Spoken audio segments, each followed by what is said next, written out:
Today we talk to John Wasilewski. He is the director of the Development Credit Section of the U.S. Agency for International Development. His agency provides assistance in over 40 African countries on behalf of the United States government. He's an expert in the field of international development.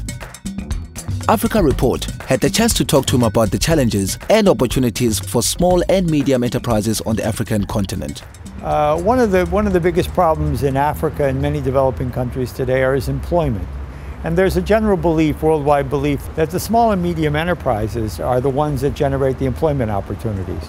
You know, not everybody can be an entrepreneur, but supporting entrepreneurs, there's a belief that through the support of that, they'll be the employment generations of the future, because this is where your innovation comes from. This is where your growth comes from. This is where the future of your country, in many ways, is dependent on to get these robust economies that are generating from within and not so entirely dependent on foreign direct investment, which is equally important. But it's arguable that, you know, the more economic activity you have, the more internal investment you have in a country, the more likely you're to attract investors. US aid strives to support local economies through the creation of good business environments.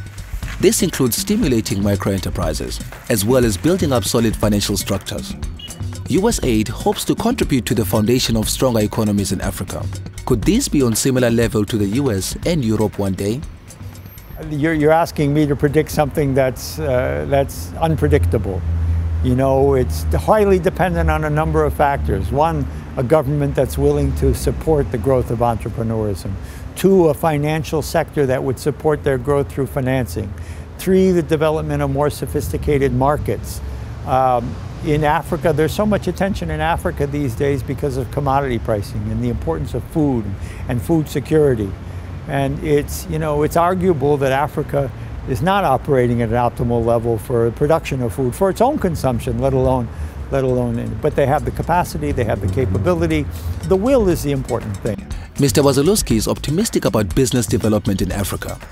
During his visits, he has had the opportunity to meet passionate entrepreneurs with a drive to start and grow new businesses. The enthusiasm and excitement is amazing. I was just last week in Kenya, where I met a bunch of young entrepreneurs in the ICT space, and everywhere I go, you see excitement. The growth of the financial sector in Africa is almost unprecedented in terms of, you know, e-banking and mobile phone, mobile financial services, and you know, it's a very dynamic place with a lot of opportunity for growth.